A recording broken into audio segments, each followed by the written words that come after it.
Excerpts from Fruit, the Food and Medicine for Man by Morris Crock. Chapter 1. How the Body Functions.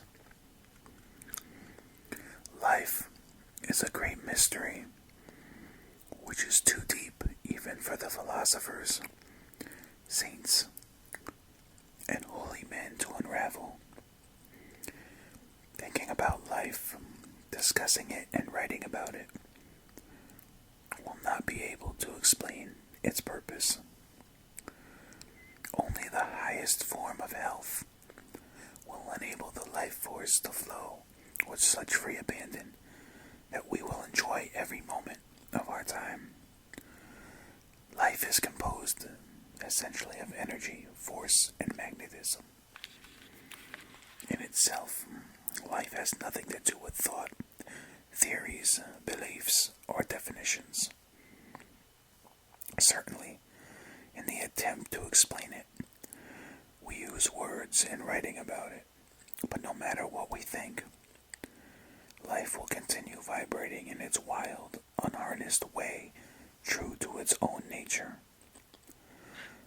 Life, in fact, is such a mystery that no scientist can explain why a microscopic seed has the power to generate such creative ability that it can produce itself into a fully developed human, animal, or plant form.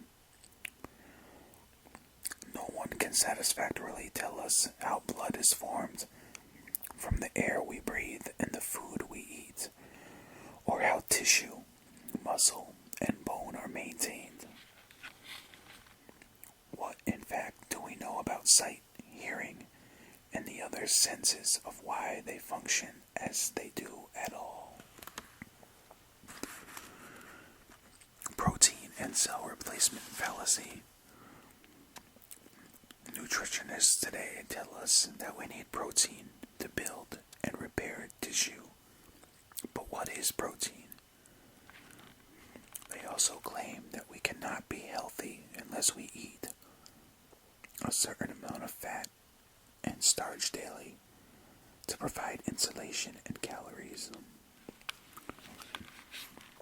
Long before recorded history, man and animals, wild ones still do, ate what they found suitable for the digestive tracts and structures, even if it was only the wild fruits or the grass on the land. They did not think in terms of protein, fat, minerals, vitamins, and amino acids. They were concerned only with the substances which were palatable. The fact that they were natural, raw, and whole proved suitable fare for them. Even today, animals can live on one type of food and remain well. Yet, in spite of this evidence, man is taught that he must eat a balanced diet. What constitutes a balanced diet is an enigma which science will never be able to solve, provided food is considered in terms of protein, calories, fat, and there is a belief in such fallacies that man must eat flesh to build flesh. Science tells us that the body renews cells continually, and we are not quite the same today as we were yesterday. If cells are dying and being replaced all the time, why is it that a deep scar inflicted in childhood will not change for the remaining period of one's life?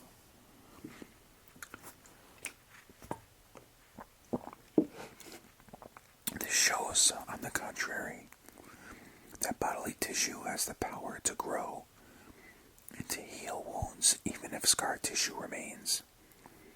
But apart from this, we are born and we die with the same inner and outer covering.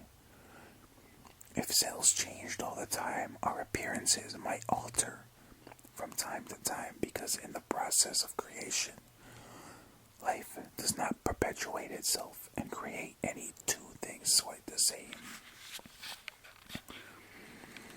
Medicines, immunization, and germ theory. The medical world today classifies illness by thousands of names. But can they explain why one becomes ill, or the cause of the common cold? And do they understand the teachings of Hippocrates, that our food must be our medicine, and our medicine must be our food? There are thousands of different medicines and drugs on the market, which are changing and are being replaced daily. But what real relation has this to do with the life force which has remained the same since the dawn of creation? As medicines and drugs treat and suppress symptoms and have no relationship with the cause of illness, they have no natural basis. In fact, one can go further and say that there is no such thing as medicine. The drug theory implies that the habits of man are not responsible for his illness, and that in a sense he can do as he pleases, provided he takes the prescribed form of treatment. Insult is added to injury when man childishly believes that our illnesses are caused by germs. Microscopic entities that have been specially placed on this planet to chase after us like demons, and whose sole function is to inflict pain and suffering. It is a convenient theory, as the blame for our illnesses is shifted from the care we should be taking of the food we should be eating and the exercises we should be doing to bacteria, which merely plays a vital scavenging role in converting effete matter into something useful. Man does not seem to realize that without germs and bacteria, life would cease to function. Our real concern is the ignorance and superstition which exists in our midst, especially when it concerns man's health. Life, as we see it, is a mystery altogether different from what it appears to be. As the mystery revolves around the wonderful body that has been created eternally in the heavens without hands, let us see from a non-technical point of view how the body works, in order that we may find the true solution to our health and dietetic problems.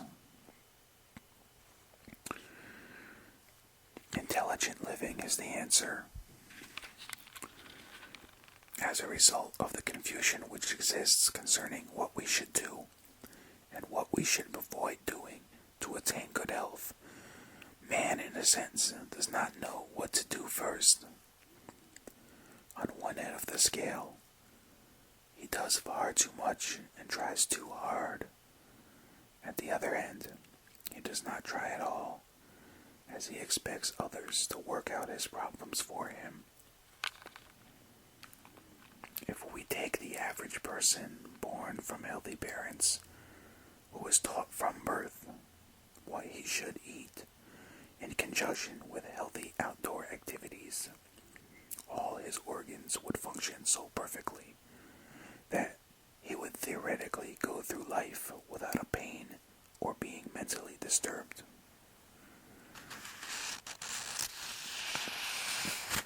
When we live the way nature intended us to, our search for good health would cease, and nor would our minds have to unlearn all the unscientific jargon concerning germs, immunization, the marvels of medicine, nutrition, and balanced recipes. In a sense, from the smooth way every organ of the body performs, such as the beating of the heart, ease of breathing, and efficient bowel movements, we will not need to know what valuable work is done by the liver, pancreas, and kidneys. This proves that good living habits permit the intelligence within to take complete control without interference on our parts. Throughout our lives, nature, in the form of symptoms, is warning us. It is telling us to associate our pains and sufferings with everything we do. Its ultimate message is that we must stop doing those things which are blatantly wrong, so that eventually we can eradicate the far more subtle or hidden causes of our symptoms. When we have the understanding to eradicate anything, no matter how precious and dear it is to us, which has caused pain or suffering in one way or another, then the mere dissipation of that pain will usher in a newfound freedom, as there is no victory of conquest that is greater or more satisfying than the overcoming of our addictions and the unburdening of the mind of superstition, ignorance, and fear as a result of false beliefs.